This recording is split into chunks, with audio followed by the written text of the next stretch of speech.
Say the word defence and this is what most of us think of, but that is changing as new threats like cyber multiply and become more dangerous. So the government is shifting its defence priorities and finding more money to do so. From his self-isolation, the Prime Minister told MPs this would end what he called the era of retreat. We can achieve as much as British ingenuity and expertise allow.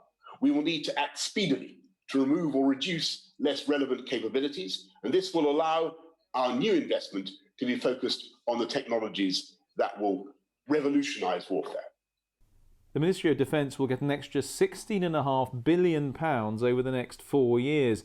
Among other things, that will fund a new artificial intelligence centre to develop new weapons, a national cyber force that can attack as well as defend, and a space command which is aiming to launch its first rocket in 2022.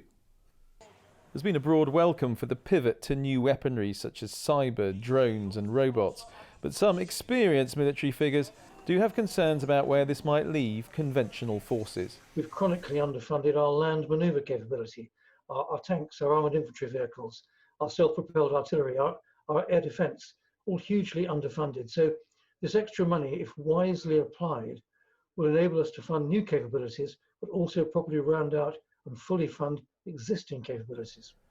The Ministry of Defence already has a £13 billion black hole in its budget for existing commitments, such as equipping the new generation of aircraft carriers today docked in Portsmouth. Labour mainly supported today's statement, but wondered if to pay for it, the government would cut somewhere else.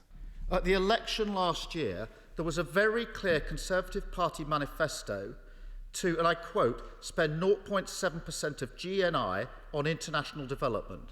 So a straight question, Prime Minister. Is the government going to keep to that manifesto commitment? Boris Johnson's message to the armed forces is that a bigger share of that GNI or gross national income will now go to defence. In other parts of government, they worry they'll be the ones who lose out. Andy Bell, 5 News.